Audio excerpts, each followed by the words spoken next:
3 రోజుల సంక్రాంతి పండుగలో చివరి రోజైన కనుమ నాడు పాడి పశువులకు రైతులు కృతజ్ఞతలు తెలుపుతారు. పశువుల్ని అందంగా అలంకరించి పూజిస్తారు. కనుమ రోజున మినుము తినాలనే ఆచారం ప్రకారం గారెలు, ఆవడలు వంటి పిండి వంటలు తయారు చేస్తారు. ఇంటి ముందు రథం ముగ్గులేసి ఊరి పొలిమేర వరకు అనుసంధానం చేస్తారు. కొన్ని చోట్ల ప్రభల తీర్థం ఉత్సవంతో సంక్రాంతి సంబరాలు ముగుస్తాయి.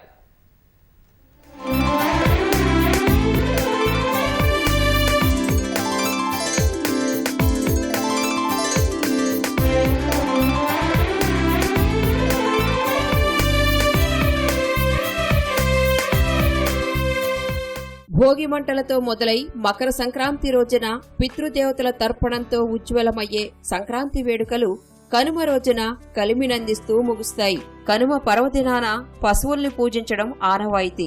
దుక్కి దున్నే దగ్గర్నుంచి పండిన ధాన్యాన్ని ఇంటికి చేర్చే వరకు అన్నదాత వెన్నంటి నడిచే పాడి పశువులకు కృతజ్ఞతలు తెలియచేస్తారు.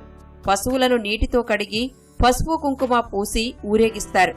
పశువులకు హారతులిచ్చి వాటికి ఇష్టమైన ఆహారాన్ని అందిస్తారు.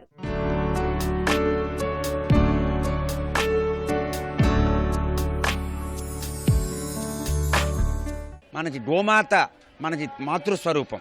అందువల్ల గోమాతని పూజించుకోవడము, తర్వాత వృషభరాజాలని పూజించుకోవడము. అంటే వృషభం అనేది ధర్మానికి ప్రతీక అంటారు. గోవు క్షమటి అంటే క్షమాగుణానికి ప్రతీక అంటారు. అటువంటి గోమాతల వల్లే మనకి పాలు, పెరుగు అన్నీ వస్తున్నాయి. వాటితోటే మనము యజ్ఞాలు, యాగాలు, హోమాలు, పితృకార్యాలు అన్నీ చేసుకుంటున్నాము. అందుకు మనం రుణపడి ఉన్నాము వాటికి. ఆ రోజు ప్రత్యేకంగా గోవులకి పూజ చేయడం అనేది ఉంది. అలాగే ఎద్దులు మనకి ఈ పొలాలు దున్నడానికి దానికి ఉపకరిస్తూ ఉంటాయి కాబట్టి వాటికి కూడా పూజ చేయడము అది కూడా ముఖ్యమైన విషయము. ఇక కొన్ని ప్రాంతాల్లో కొన్ని వర్గాల్లో ఈ కనుమ నాడు పెద్దల పండుగ అనేసి పెద్దలకి పొత్తర్లు ఇవ్వడం అని, అటువంటివి కూడా పెద్దల్ని స్మరించుకోవడము, పెద్దల పేరు మీద బ్రాహ్మణోత్తములకు అందరికీ కూడా వస్త్రాలు, ఈ స్థాళీపానం అన్నీ కూడా ఇవ్వడము అనేది కూడా ఒక విశేషమైనటువంటి ఆచారంగా మన తెలుగునాట ఇదంతా కూడా జరుగుతున్న విషయం. కనుమ రోజున మాంసాహారం తినడం సంప్రదాయం. ఈ రోజున మినుము తినాలనే ఆచారం ప్రకారం గారెలు, ఆవడలు చేసుకోవడం తెలుగు లోగిళ్లలో పరిపాటి. కనుమ రోజున ప్రయాణాలు చేయకూడదంటారు. ఇంటిల్లిపాది కలిసి పిండి వంటలు తింటారు. ఇరుగు పొరుగు వారికి పంచిపెడతారు.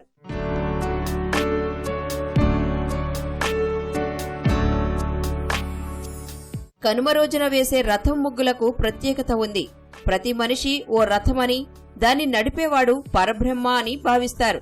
శరీరం అనే రథాన్ని సరైన మార్గంలో నడిపించాల్సిందిగా పరమాత్మని ప్రార్థించటమే రథం ముగ్గు ఉద్దేశం. ఉత్తరాయణ పుణ్యకాలంలో వచ్చిన సంక్రాంతి పురుషుడు అన్ని శుభాలను కలిగించాలని కోరుకుంటూ ఇంటి ముందు రథం ముగ్గులు వేసి అందులో పళ్ళు, పూలు, పసుపు, కుంకుమ వేసి గౌరవంగా సాగనంపుతారు. వాకిళ్లలో వేసిన రథం ముగ్గును పక్కింటి ముగ్గుతో అనుసంధానం చేస్తారు. ఇలా ప్రతి ఇంటి ముందు వేసిన ముగ్గులన్నీ ఊరి పొలిమేర వరకు సాగుతాయి.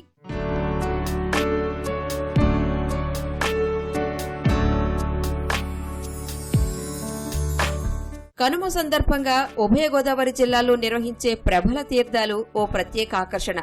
రుద్రులు కొలువైన కొబ్బరి తోటల్లో తమ ఊరి ప్రభలను తీసుకువెళ్లి పూజిస్తే సుఖ సంతోషాలతో ఉంటామనేది గోదావరి ప్రజల నమ్మకం. తూర్పు గోదావరి జిల్లా జగ్గన్న తోట సహా చాలా ప్రాంతాల్లో కొలువుదీరే ప్రభలు తలమానికంగా నిలుస్తాయి. 100 గ్రామాలకు చెందిన వేల ప్రభలను తీర్థానికి తరలిస్తారు. అక్కడికి పిల్లాపాపలతో వెళ్లి కావలసిన వస్తువులు కొనుగోలు చేస్తారు.